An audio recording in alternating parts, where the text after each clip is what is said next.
Good evening everyone.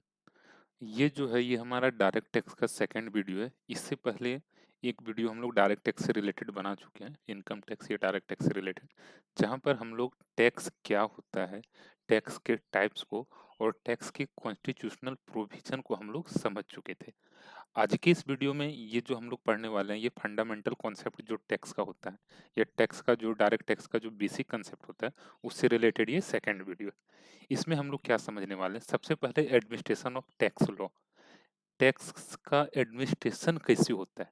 Last video जो था वहाँ पे हम लोग ये समझे थे कि डायरेक्ट टैक्स या इनकम टैक्स जो होता है, इनकम टैक्स से रिलेटेड लॉ सेंट्रल गवर्नमेंट बना सकती है on the basis of our constitution. ठीक है, कॉन्स्टिट्यूशन में जो प्रोविजन है उसके बेसिस पे सेंट्रल गवर्नमेंट इनकम टैक्स से रिलेटेड लॉ बना सकती है। अब क्या होता है, इनकम टैक्स का लॉ अगर बन जाता है तो उसका एडमिनिस्ट्रेशन का क्या प्रोसेस होगा, कौन उसका उस सिस्टम को चलाएगा, कैसे चलेगा। तो ये सब जो है ये हमारा हो गया एडमिनिस्ट्रेशन। ठीक है, तो अगर हम लोग एडमिनिस्ट्रेशन को समझना चाहें तो हम लोग इस तरह से समझ सकते हैं। सेंट्रल गवर्नमेंट जो होती है, ठीक है, ये क्या करती है कि जो भी सेंट्रल गवर्नमेंट के पास काम होता है, सेंट्रल गवर्नमेंट या स्टेट गवर्नमेंट, वो क्या करती है कि अपना डिपार्टमेंट में उसको बांट देती है। जैसे अगर मान लेते एक जो सेंट्रल गवर्नमेंट है ये भी क्या करती है, इसके अंदर जो भी काम है इसके लिए वो डिफरेंट डिफरेंट डिपार्टमेंट बना के रख चुका है। जैसे एक होता है डिफेंस डिपार्टमेंट जो डिफेंस से रिलेटेड काम को देखेगा, इसके लिए एक मिनिस्ट्री बनता है जिसको डिफेंस मिनिस्टर बनते हैं, जिनको हम लोग डिफेंस मिनिस्टर बोलते हैं। एक मिनिस्ट्री हो जाएगा फाइनेंस का, जो फाइनेंस से रिलेटेड काम को देखने वाला फाइनेंस मिनिस्ट्री। एक डिपार्टमेंट या मिनिस्ट्री हो जाएगा एजुकेशन का, जो एजुकेशन से रिलेटेड मैटर को देखेगा। ठीक है, तो जो सेंट्रल गवर्नमेंट के अंदर एक मिनिस्ट्री होता है finance ministry, ministry of finance, वही मेनली एडमिनिस्ट्रेटिव मिनिस्ट्री होता है रिलेटेड टू टैक्स। अब इसका एडमिनिस्ट्रेशन कैसे होता है, जो मिनिस्ट्री ऑफ फाइनेंस होता है या तो मिनिस्ट्री ऑफ फाइनेंस जो होता है, इसके अंदर एक डिपार्टमेंट होता है, इसके अंदर भी बहुत सारा डिपार्टमेंट हो सकता है। तो इसी के अंदर एक डिपार्टमेंट है department of revenue, department of department of revenue. इसके अंदर दो बॉडी बना हुआ है, डिपार्टमेंट ऑफ रिवेन्यू के अंदर दो बोर्ड बना हुआ है, एक होता है सीबीडीटी और दूसरा है सीबीआईसी। सीबीडीटी और सीबीआईसी, सीबीडीटी का फुल फॉर्म होता है central board of direct tax, central board of direct tax, और ये होता है central board of indirect tax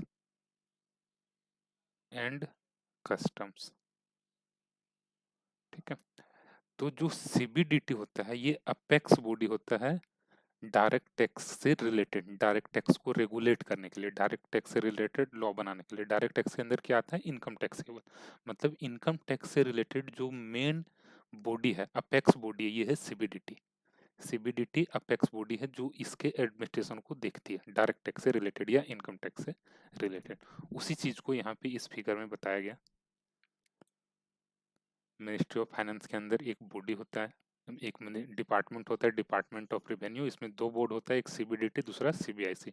CBDT जो होता है ये अपेक्स बॉडी होता है, या हम लोग मेन बॉडी बोल सकते हैं, जो डायरेक्ट टैक्स या इनकम टैक्स से रिलेटेड एडमिनिस्ट्रेशन के वर्क को हैंडल करता है। उसके बाद अगर हम लोग sources of income tax law की बात करें, सोर्सेस कहने का मतलब ये है कि कौन कौन सा रूल्स है, एक्ट है जो इनकम टैक्स लॉ के अंडर आता है, जिसके बेसिस पे हमारा इनकम टैक्स का सिस्टम पूरा चलता है, कौन कौन सा लॉ है। तो इसमें मेनली 5 चीज आता है। पहला होता है इनकम टैक्स एक्ट 1961, दूसरा होता है एनुअल अमेंडमेंट्स, जो हमारा फाइनेंस एक्ट एवरी ईयर आता है, फाइनेंस एक्ट, इसके थ्रू भी इनकम टैक्स का रेगुलेशन होता है। तीसरा होता है इनकम टैक्स रूल्स। चौथा जो सर्कुलर या नोटिफिकेशन क्लैरिफिकेशन जो सीबीडीटी इशू कर रही है और पांचवा जो होता है ये होता है जो कोर्ट वगैरह का डिसीजन आया। तो ये जो पांचों चीज हम लोग देख रहे हैं ये बेसिकली हमारा इनकम टैक्स लॉ का पार्ट है। इनकम टैक्स लॉ के अंदर मेनली ये पांच चीज आता है। एक इनकम टैक्स एक्ट 1961, ठीक है। दूसरा फाइनेंस एक्ट जिसको एनुअल अमेंडमेंट्स भी हम लोग बोलते हैं, ये एवरी ईयर आता है। तीसरा इनकम टैक्स रूल्स 1962। चौथा circulars and clarification issued by the CBDT. और पांचवा जुडिशियल डिसीजन। तो ये पांचों चीज जो है ये हमारा सोर्स है। सोर्स कहने का मतलब इसके बेसिस पे हमारा यही सब पांचों मिलके डायरेक्ट इनकम टैक्स के लॉ को बनाता है, ठीक है। अब जब हम लोग इनकम टैक्स एक्ट को पढ़ेंगे तो हम लोग को ये चीज समझ में आएगा कि मेनली यहाँ पे ना हम लोग को दो चीज समझना होता है। इनकम टैक्स एक्ट के अंदर या डायरेक्ट टैक्स लॉ के अंदर मेनली हम लोग को दो चीज समझना होता है। एक तो करना होता है हम लोग को total income calculate. Total income, या तो अभी समझने के लिए हम लोग बोल रहे हैं इनकम कैलकुलेट करना, इनकम का कैलकुलेशन। ये हम लोग को समझना होता है कि इनकम कैसे कैलकुलेट होगा।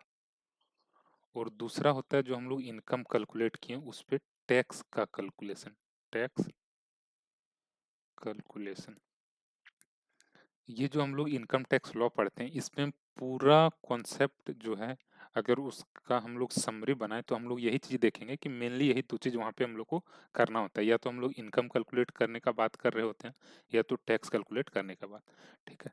या तो हम लोग इनकम कैलकुलेट करने का बात करते हैं या तो टैक्स कैलकुलेट करने का। सबसे पहले हम लोग इनकम कैलकुलेट करते हैं, उसके बाद हमारा टैक्स का कैलकुलेशन होगा। ऑब्वियसली पहले इनकम कैलकुलेट करना पड़ेगा तभी टैक्स कैलकुलेट होगा। तो यहाँ पे इनकम टैक्स के अंदर जो हमारा टैक्स या इनकम का कैलकुलेशन होता है ये कैसे होगा, इसके लिए हम लोग ये जो पांचों था, पांचों ऊपर में जो हम लोग सोर्स देखे थे इसमें से दो सोर्स जो हमारा है, एक इनकम टैक्स एक्ट 1961 और दूसरा जो इनकम टैक्स रूल था 1962 का, ये दो चीज को मेनली हम लोग अभी समझने वाले हैं। यही दो चीज के यही दो सोर्स के प्रोविजन को हम लोग को अच्छे से समझना है। सबसे पहले अगर इनकम कैसे कैलकुलेट होगा इसके लिए अगर हम लोग इनकम टैक्स एक्ट जो 1961 है इसके सेक्शन 4 को अगर रीड करें तो वहाँ पे हम लोग को ये समझ में आएगा कि इस एक्ट के अंदर ये बोला गया है कि सबसे पहले एक ईयर तुम पहले पूरा पैसा कमा लो। जैसे अभी अगर हम लोग मान लें हमारा 21-22 फाइनेंशियल ईयर चल रहा है, ठीक है। तो ये जो एक्ट है ये इस तरह से बोलता है कि 21-22 फाइनेंशियल ईयर में पहले तुम पूरा कमा लो, पैसा कमा लो। उसके बाद यहाँ पे जो 22-23 वाला फाइनेंशियल ईयर होगा, अगर इसको हम लोग डेट वाइज लिखें तो इस तरह से लिख सकते हैं 1/4/2021 से लेके 31/3/2022 तक हम लोग को पहले इनकम अर्न करना है। इस डेट तक पूरा इनकम अर्न करना है। ये हमारा 21-22 हो गया। उसके बाद ये पूरा इस ईयर में हम लोग इनकम अर्न कर लिए। अब इसका कैलकुलेशन कब होगा कि कितना इनकम अर्न किए, तो ऑब्वियसली इस ईयर के एंड होने के बाद, मतलब जो इसके इस ईयर के नेक्स्ट जो ईयर आ रहा है, नेक्स्ट ईयर कौन सा आ रहा है 22-23, यहाँ पे हमारा इनकम कैलकुलेट होगा। इनकम कैलकुलेट होगा किस ईयर का, ये पिछले ईयर का। जो पिछला ईयर हमारा बीत चुका है, मतलब ये ये 22-23 के अंदर कौन सा डेट आ रहा है, 1/4/2022 से लेके 31/3/2023 के बीच वाला जो ईयर है, मतलब 22-23 जो है, इस ईयर में हमारा इनकम कैलकुलेट होगा और उसके ऊपर क्या टैक्स लग रहा है ये सब कुछ कैलकुलेट होगा, ठीक है। तो ये हमारा इनकम टैक्स एक्ट में कुछ इस तरह से बोला गया। सबसे पहले बोलता है एक ईयर तुम पूरा इनकम अर्न कर लो, नेक्स्ट ईयर तुम इनकम कैलकुलेट करना और उसके ऊपर टैक्स पे करना। जनरल जो प्रोविजन हमारा होता है ये यही होता है, ठीक है। हालांकि जो एडवांस टैक्स वगैरह के बारे में पढ़ना वो बाद का बात है, पहले हम लोग बेसिक चीज समझते हैं, ठीक है। तो यहाँ पे जिस फाइनेंशियल ईयर में हम लोग पैसा अर्न करते हैं ना, मनी अर्न करते हैं, ठीक है, इसको इनकम टैक्स एक्ट के अंडर प्रीवियस ईयर बोला जाता है। जिस फाइनेंशियल ईयर में हम लोग इनकम अर्न किए वो हमारा प्रीवियस ईयर हो जाता है।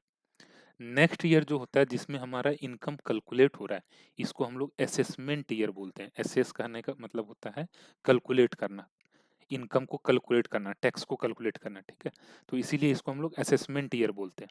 यहाँ पे क्या हो जाएगा कि हमारा एक फाइनेंशियल ईयर जो है प्रीवियस ईयर होता है। जैसे अगर इस तरह से हम लोग देखें, 21-22 फाइनेंशियल ईयर का बात करें तो ये फाइनेंशियल ईयर अगर हमारा प्रीवियस ईयर है तो इस प्रीवियस ईयर के लिए मतलब 21-22 वाले फाइनेंशियल ईयर के लिए या प्रीवियस ईयर के लिए जो हमारा असेसमेंट ईयर होगा ये हमारा हो जाएगा 22-23। ठीक है। अब जो 22-23 फाइनेंशियल ईयर है, ठीक है, ये हमारा असेसमेंट ईयर है किसके लिए? इस प्रीवियस ईयर के लिए। बट इस ईयर में जो हम इनकम अर्न करेंगे इसका टैक्स कब देना पड़ेगा? तो नेक्स्ट ईयर में मतलब 23-22। तो ये जो फाइनेंशियल ईयर है ये हमारा असेसमेंट ईयर भी है, मतलब 22-23 जो हमारा फाइनेंशियल ईयर है 22-23 ये हमारा असेसमेंट ईयर भी है और प्रीवियस ईयर भी है। मतलब यहाँ पे हर एक फाइनेंशियल ईयर हमारा असेसमेंट ईयर भी होता है और प्रीवियस ईयर भी होता है। असेसमेंट ईयर किस ईयर के लिए? जो हमारा प्रीवियस का ईयर था उसके लिए। जैसे 22-23 अगर हम लोग देखें तो ये असेसमेंट ईयर है किस चीज़ के लिए, किस फाइनेंशियल ईयर के लिए? 22-23 फाइनेंशियल ईयर के लिए, या 21-22 फाइनेंशियल ईयर के लिए ये हमारा असेसमेंट ईयर है, या तो हम लोग ये बोल सकते हैं 21-22 प्रीवियस ईयर के लिए हमारा असेसमेंट ईयर 22-23 है। तो हर एक ईयर जो होता है, हर एक फाइनेंशियल ईयर जो यहाँ पे हमारा होता है वो प्रीवियस ईयर भी होता है और असेसमेंट ईयर भी होता है। ठीक है। फिर जो हमारा 22-23 अगर प्रीवियस ईयर है तो इसके लिए असेसमेंट ईयर कौन सा हो जाएगा? इसके नेक्स्ट वाला, मतलब 23-24। ठीक है, 23-24 ये जो हमारा ये हमारा असेसमेंट ईयर हो जाएगा। अगर हम लोग प्रोविजन को रीड करते हैं तो यहाँ पर भी वही चीज़ बोला गया है। ये सेक्शन 4 जो है इसमें क्या बोला गया है? Income of previous year of a person is charge to tax in the immediately following assessment year. ठीक है, इनकम जो हमारा होता है प्रीवियस ईयर का किसी भी पर्सन का, वो चार्ज टू टैक्स कब होता है? मतलब उस पर टैक्स कब लगता है? जो नेक्स्ट हमारा फॉलोइंग असेसमेंट ईयर है उसमें। ठीक है, लेकिन रेट कौन सा लगेगा? प्रीवियस ईयर का। Section 4 is a charging section. ये जो हमारा है चार्जिंग सेक्शन है। It is the backbone of the income tax act. The tax liability arise by the virtue of this section and it arise at the close of the previous year. जब हमारा previous year close होता है तो हमारा tax liability arise होता है। ठीक है, ये हमारा सेक्शन 4 था। अगर सेक्शन 2(9) को देखें जिसमें असेसमेंट ईयर को डिफाइन किया गया, तो यहाँ पे क्या बोल रहा है? Assessment year means the period of 12 months commencing on the first day of April every year. In it is the year just after the previous year. Assessment year किस ईयर को बोलते हैं? जो प्रीवियस ईयर के just बाद आता है, just after आता है। In which income earn in the previous year is charge to the tax, जिसमें हमारा टैक्स लगता है। जैसे असेसमेंट ईयर अगर हम लोग 21-22 की बात करें, is a year which commences from April 1 2021 और ये एंड कब होगा? 31 मार्च 2022 को। इसमें किस प्रीवियस ईयर का इनकम को असेस किया जाएगा? तो हमारा ये हो जाएगा income of an assessee earned in the previous year 2021। जो हमारा 20-21 का इनकम अर्न किए ये हमारा कब असेस होगा? 21-22 वाले असेसमेंट ईयर में। ठीक है, जो 20-21 वाले ईयर में हम लोग इनकम अर्न किए, ठीक है, ये हमारा असेस कब होगा? मतलब कब टैक्स लगने वाला है? तो 21-22 में, नेक्स्ट ईयर में। ठीक है, जिसको हम लोग असेसमेंट ईयर बोलते हैं। प्रीवियस ईयर के बारे में भी वही चीज़ यहाँ पे बोला गया है। ठीक है, प्रीवियस ईयर हम लोग किसको बोलेंगे? जो हमारा जिस ईयर में हम लोग इनकम अर्न किए, प्रीसीडिंग द असेसमेंट ईयर, जो असेसमेंट ईयर को प्रीसीड कर रहा है। ठीक है, उसको हम लोग यहाँ पे बेसिकली प्रीवियस ईयर बोलते हैं। अब यहाँ पे हम लोग एक टर्म समझते हैं एसएससी। एसएससी जो टर्म है ये section 27 of income tax act में डिफाइन है। तो ये जो सेक्शन 27 है ये इनकम टैक्स एक्ट का है। ठीक है, एसएससी कहने का मतलब जनरली हम लोग क्या समझते हैं? जिसको टैक्स पेड करना होता है। बट इस सेक्शन को जब हम लोग रीड करेंगे तो हम लोग ये समझेंगे कि जो हम लोग समझते हैं जनरल मीनिंग उससे कहीं अलग है एसएससी का meaning in income tax act. ठीक है, इस एक्ट में क्या बोला गया है? एसएससी मीन्स, एसएससी का क्या मतलब है? A person by home any tax or any other sum of money. ठीक है, क्या बोल रहा है कि a person by home any tax or any other sum of money. Other sum of money क्या हो सकता है? या तो पेनल्टी हो सकता है या इंटरेस्ट हो सकता है। Is payable under this act. ठीक है, मतलब कोई भी पर्सन जिसके थ्रू जिसको टैक्स पेड करना है या तो कुछ अदर अमाउंट पेड करना है, टैक्स नहीं है, टैक्स के अलावे अदर अमाउंट है जैसे पेनल्टी या इंटरेस्ट, तो हम लोग उसको एसएससी बोलेंगे, ठीक है, ये यहाँ पे बोला गया। दूसरा, और किसको इंक्लूड किया गया, ये तो हम लोग समझते हैं, हम लोग क्या समझते थे कि केवल जिसको टैक्स पेड करना हो, बट ऐसा नहीं है। कुछ भी अगर इनकम टैक्स एक्ट के अंदर हमको पेड करना है, इवन हमको टैक्स पेड नहीं करना है, पेनल्टी और इंटरेस्ट हमारे ड्यू है, तो भी हमको इनकम टैक्स एक्ट के प्रोस्पेक्टिव से एक एसएससी माना जाएगा, ठीक है। दूसरा, फिर यहाँ पे क्या बोला गया, every person in respect of whom any proceeding under this act has been taken, ठीक है। यहाँ पे क्या बोल रहा है कि कोई भी पर्सन जिसके अगेंस्ट, ठीक है, जिसके रिस्पेक्ट में कोई प्रोसीडिंग चल रहा है इस एक्ट के अंदर, इनकम टैक्स एक्ट के अंदर कोई एक्शन लिया गया उस पर्सन के, किसी पर्सन के अगेंस्ट में, तो ये माना जाएगा कि वो पर्सन जो है अभी एससीसी है अंडर इनकम टैक्स एक्ट, ठीक है। Whether or not he is liable to for any tax interest on penalty, ठीक है। वो टैक्स के लिए लाइबल है, टैक्स इंटरेस्ट और पेनल्टी के लिए लाइबल है या नहीं है, ये मैटर नहीं करता है। अगर उसके ऊपर इनकम टैक्स एक्ट का कोई भी प्रोसीडिंग चल रहा है, तो यहाँ पे ये माना जाएगा कि वो हमारा एससीसी है, ठीक है। तो एससीसी में ये 2 लोग को इंक्लूड किया गया है, टोटल यहाँ पे 5 लोग को इंक्लूड किया जाता है। तीसरा क्या बोल रहा है, a person who is accessible in respect of income और लॉस ऑफ अनदर पर्सन, अगर कोई ऐसा पर्सन है जो एसेसेबल है किसके रिस्पेक्ट में, दूसरे पर्सन के इनकम या लॉस के रिस्पेक्ट में। जनरली क्या होता है, जैसे हम लोग पढ़ते हैं कि माइनर का जो इनकम है उसके पेरेंट्स के हैंड में एसेसेबल होता है। मान लेते हैं पेरेंट्स का अपना कुछ इनकम नहीं है, बट उसके माइनर बच्चे का है, माइनर चाइल्ड का इनकम कुछ है, तो जो माइनर चाइल्ड का इनकम है, इसको उसके पेरेंट्स के हैंड में एसेस किया जाता है, ठीक है। तो यहाँ पे जो पेरेंट्स है वो एससीसी हो जाता है अंडर इनकम टैक्स एक्ट, ठीक है। उसके बाद फिर आगे क्या बोला गया, every person who is deemed to be assessee under any provision of this act, कोई भी अदर पर्सन जो डीम्ड एससीसी है इस एक्ट के अंडर। और तीसरा लास्ट बोल रहा है, person who is deemed to be an assessee in default, जो एससीसी इन डिफॉल्ट है इस एक्ट के अंडर, उसको भी एससीसी माना जाएगा। मतलब मेनली अगर हम लोग देखें तो यहाँ पे 5 लोग को एसएससी माना जाता है। पहला तो वो जिसको टैक्स पेड करना है, या तो कोई भी अदर सम ऑफ मनी, कोई भी मनी पेमेंट करना, पेनल्टी इंटरेस्ट, तो उसको एसएससी माना जाएगा, ठीक है। जिसके अगेंस्ट में इनकम टैक्स एक्ट का कोई प्रोसीडिंग चल रहा है, कोई केस चल रहा है, तो उसको भी यहाँ पे एसएससी माना जाएगा, ठीक है। तीसरा किसको माना जाएगा, जो दूसरे के इनकम के रिस्पेक्ट में एसेसेबल है, तो उसको भी यहाँ पे एसएससी माना जाता है। और किसको माना जाता है, जो डिम्ड एसएससी है अंडर दिस एक्ट, और जो एसएससी इन डिफॉल्ट है इस एक्ट के अंडर, उसको भी यहाँ पे एसएससी माना जाएगा। तो ये 5 टाइप के पर्सन्स को इस एक्ट के अंदर एसएससी बोला जाता है। मतलब ये, इसका मतलब ये हुआ कि इस एक्ट में कहीं पर भी अगर एसएससी वर्ड यूज किया गया है, तो वो ये पांचों टाइप के पर्सन को इंक्लूड कर रहा है। अब इस एक्ट में एक और टर्म यूज किया जाता है, पर्सन। पर्सन कहने का मतलब होता है, पर्सन जो इस एक्ट में डिफाइन है, ये सेक्शन 231 में डिफाइन है। सेक्शन 231 को जब हम लोग रीड करेंगे तो यहाँ पे ये बोला गया है कि पर्सन में फॉलोइंग पर्सन्स आर इंक्लूडेड। कौन कौन, individual, HUF, companies, firm, AOP या बीओआई, लोकल अथॉरिटीज और every artificial judicial person. Total 7 types के पर्सन को इनकम टैक्स एक्ट के अंडर पर्सन के डिफिनेशन में इंक्लूड किया गया। इंडिविजुअल है तो भी पर्सन, एचयूएफ है तो भी पर्सन।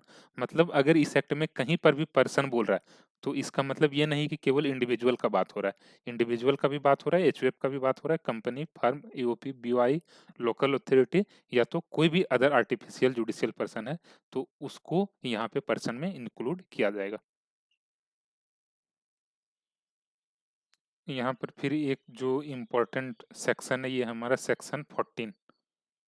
सेक्शन 14 में क्या बोला गया है, according to section 14 of the act, all income of a person shall be classified. यहाँ पे पर्सन लिख रहा है, इसका मतलब इंडिविजुअल, एचयूएफ, कंपनी, फर्म, जो हम लोग अभी सातों पढ़े थे, सातों को इंक्लूड कर रहा है, कोई भी किसी भी टाइप का पर्सन हो सकता है। According to section 14 of the act, the act कहने का मतलब income tax act, all income of a person shall be classified under the following 5 heads. ठीक है, यहाँ पे एक चीज ये समझना है, जनरली हम लोग क्या समझ लेते हैं कभी कभी कि इनकम जो है ना ये 5 ही टाइप का हो सकता है। ऐसा नहीं है। इनकम टैक्स एक्ट जब हम लोग पढ़ते हैं तो हम लोग का माइंडसेट ऐसा हो जाता है कि इनकम 5 ही टाइप का। ऐसा कुछ नहीं है। यहाँ पे क्योंकि इनकम टैक्स एक्ट के अंदर ऐसा प्रोविजन है कि किसी भी पर्सन का जो भी इनकम है उसको हम लोग ये 5 हेड के अंडर क्लासिफाई करना है। ठीक है, ये अलग चीज है। मतलब 5 टाइप का इनकम होता है ऐसा कुछ नहीं। ये बोल रहा है कि तुम्हारा जो भी इनकम है तुम इसको ये 5 हेड के अंदर डिवाइड कर दो, क्लासिफाई कर दो और उसके बेसिस पे तुम अपना इनकम कैलकुलेट करो। ये चीज़ यहाँ पे बोला गया, दोनों अलग बात है। ठीक है, हम लोग ये नहीं समझेंगे इसका मतलब कि इनकम 5 ही टाइप का हो सकता है। ठीक है, ऐसा यहाँ पे नहीं बोला गया। यहाँ पे ये बोला गया है कि जो भी इनकम है किसी भी पर्सन का उसको हम लोग 5 हेड के अंडर क्लासिफाई करेंगे और उस तरह से उसके टोटल इनकम या ग्रोस टोटल इनकम को कैलकुलेट करेंगे। कौन-कौन सा 5 हेड्स होगा? पहला सैलरी, दूसरा income from house property, PGBP, capital gain और अदर सोर्सेज। ठीक है, ये 5 हेड में हम लोग किसी भी पर्सन के इनकम को क्लासिफाई करके उसका ग्रोस टोटल इनकम कैलकुलेट करेंगे। For the computation of income all taxable income should fall under any of the 5 heads of income as mentioned above। क्या बोल रहा है कि अगर हम लोग किसी का इनकम कंप्यूट कर रहे हैं तो जो भी उसका टैक्सेबल इनकम है वो इसी 5 हेड के अंडर फॉल करना चाहिए। ये जो 5 हेड ऊपर लिखा हुआ है उसी के अंडर फॉल करना चाहिए। ठीक है, इसको उस तरह से हम लोग क्लासिफाई करके उसके टोटल इनकम को कैलकुलेट करेंगे। यहाँ पे एक चीज ये समझना है, सोर्स ऑफ इनकम हमारा कुछ भी हो सकता है, 10 सोर्स, 15 सोर्स, 25 सोर्स, बट उसको यही 5 हेड्स ऑफ इनकम में हम लोग को क्लासिफाई कर देना होता है। ठीक है, इससे क्या होगा और हम लोग को क्या करना होता है, एक हेड के जो इनकम टैक्स एक्ट के अंडर अगर बोल रहा है कि इस टाइप का इनकम को सैलरी हेड में लेना है तो हम लोग उसको दूसरे हेड में नहीं ले सकते हैं। ठीक है, जो हमारा इनकम टैक्स एक्ट के अंडर प्रोविजन है उसी के बेसिस पे हम लोग अपना इनकम कैलकुलेट करेंगे और टैक्स भी कैलकुलेट करेंगे। उसके बाद एक चीज यहाँ हम लोग को ये समझना है कि हम हमारा जो इनकम कैलकुलेट करने का प्रोसेस है ये क्या है, ये से हम लोग अभी देखते हैं। टोटल इनकम हमारा कैसे कैलकुलेट होगा इसको समझने के लिए हम लोग क्या करते हैं, जो सी इंस्टीट्यूट का मटेरियल है उसके फिगर को हम लोग एक बार देखते हैं। यहाँ पे एक फिगर बना हुआ है जिसके बेसिस पे हम लोग समझने का कोशिश करते हैं। सबसे पहले हम लोग को क्या करना पड़ता है, जिस भी पर्सन का हम लोग इनकम कैलकुलेट कर रहे हैं उसका रेसिडेंशियल स्टेटस हम लोग को फाइंड आउट करना पड़ता है, डिटरमाइन करना पड़ता है। ठीक है, कि उसका रेसिडेंशियल स्टेटस क्या होता है। रेसिडेंशियल स्टेटस क्या होता है ये हम लोग आगे समझेंगे। ठीक है, बट यहाँ पे सबसे पहले हमारा स्टेप क्या होता है, टोटल इनकम कैलकुलेट करने के लिए हम लोग उसके रेसिडेंशियल स्टेटस को डिटरमाइन करते हैं। फिर उस पर्सन का जो भी इनकम है उसको ये 5 हेड में हम लोग क्लासिफाई कर देंगे, salary, house property, PGBP, capital gain या अदर सोर्सेज। ये 5 हेड में उसके इनकम को क्लासिफाई कर देंगे। पांचों हेड के अंदर उसका क्या इनकम आया ये कैलकुलेट कर लेंगे। उसके बाद क्या करना होता है, compute income under each head. ठीक है, ईच हेड के अंदर हम लोग इनकम उसका कैलकुलेट करेंगे by applying the charging and dimming provision and providing for the permissible deduction या एग्जाम्शन जो भी उसके अंडर है वो सब हम लोग लगा के उसका जो भी उस स्पेसिफिक हेड के अंडर डिडक्शन है, ठीक है, एग्जाम्शन है, वो सब प्रोविजन अप्लाई करके हम लोग उसका उस हेड के अंडर इनकम कैलकुलेट कर लेंगे। उसके बाद क्या करेंगे, apply clubbing provision. Clubbing provision क्या होता है, इसके अंडर जो दूसरे पर्सन का इनकम है उसको भी हमारे इनकम में इंक्लूड कर दिया जाता है। जैसे इनकम टैक्स एक्ट के अंडर कुछ प्रोविजन है जहाँ पे वाइफ या हस्बैंड का जो इनकम होता है, ठीक है, अब वाइफ का इनकम हस्बैंड के हैंड में टैक्सेबल हो जाता है, हस्बैंड का वाइफ के हैंड में। कभी कभी माइनर का जो इनकम होता है वो अ, उसके पेरेंट्स के हैंड में टैक्सेबल हो जाता है, तो उसी को बोलते हैं अप्लाइंग क्लबिंग प्रोविजन। क्लब करना, दूसरे के इनकम्स को क्लब करना अपने इनकम में। ठीक है, फिर सेटअप और कैरी फॉरवर्ड जो हम लोग करते हैं लॉस का, ये सब चीज़ करते हैं। तो इतना कुछ करने के बाद हमारा जो आता है ये होता है टोटल ग्रॉस टोटल इनकम। मतलब सबसे पहले हम लोग क्या करेंगे, सैलरी इनकम कैलकुलेट कर लिए, income from house property calculate किए, पीजीबीपी कैलकुलेट किए, ठीक है, कैपिटल गेन हो गया, अदर सोर्सेस हो गया। यहाँ पे हमारा जो भी इनकम आया इसमें क्लबिंग का प्रोविजन लगाएं, सेटअप कैरी फॉरवर्ड हो गया। ठीक है, इसके बाद जो हमारा फाइनल यहाँ पे फिगर आएगा, टोटल आएगा, इसको हम लोग बोलेंगे gross total income. Gross total income में हम लोग डिडक्शन लेस करते हैं, डिडक्शन लेस करने के बाद जो हमारा फाइनल बैलेंस बचता है उसको हम लोग बोलते हैं टोटल इनकम। तो हमारा ये कुछ प्रोसेस है, इनकम को कैलकुलेट करने का, टोटल इनकम को कैलकुलेट करने का। तो यहाँ पे अभी हम लोग क्या समझ रहे थे, अभी जिस टाइम ये चैप्टर स्टार्ट किए थे वीडियो, उस टाइम हम लोग ये देखे थे कि यहाँ पे 2 चीज़ हम लोग को मेनली समझना होता है, इनकम कैसे कैलकुलेट होगा और टैक्स कैसे कैलकुलेट होगा। तो इनकम कैलकुलेट करने का ओवरऑल कुछ ये प्रोसेस है, कुछ इस टाइप का प्रोसेस है जिसको हम लोग फॉलो करके किसी भी पर्सन के इनकम को कैलकुलेट कर पाते हैं। उसके बाद ऑब्वियसली क्या करेंगे, जब टोटल इनकम कैलकुलेट हो गया तो जो रेट्स उसके ऊपर एप्लीकेबल है रेट अप्लाई करके टैक्स कैलकुलेट कर देना है, फिर टैक्स वगैरह पेड होगा। ठीक है, तो ये हमारा प्रोसेस होता है इनकम टैक्स एक्ट के अंडर, इनकम कैलकुलेट करने का, इनकम डिटरमाइन करने का और टैक्स डिटरमाइन करने का। पर्सन कोई भी हो उसका इनकम इसी तरह से कैलकुलेट होगा। पर्सन कोई भी कहने का मतलब ये है, फर्म है, इंडिविजुअल है, कंपनी है, ठीक है, बीओआई है, सबका इसी तरह से इनकम कैलकुलेट होगा। तो ये 2 वीडियो में हम लोग जो इनकम टैक्स या डायरेक्ट टैक्स का बेसिक कंसेप्ट था, इसको हम लोग समझे। अब जो नेक्स्ट वीडियो हमारा आएगा ये रेसिडेंशियल स्टेटस के ऊपर आएगा, ठीक है, कि हम लोग रेसिडेंशियल स्टेटस कैसे कैलकुलेट करते हैं, कैसे डिटरमाइन करेंगे किसी पर्सन के रेसिडेंशियल स्टेटस को, वो चीज़ हम लोग समझेंगे नेक्स्ट वीडियो में। उसके बाद धीरे-धीरे इसी तरह से ये आगे हम लोग समझते जाएंगे, सीखते जाएंगे। Thank you, thanks for watching this video.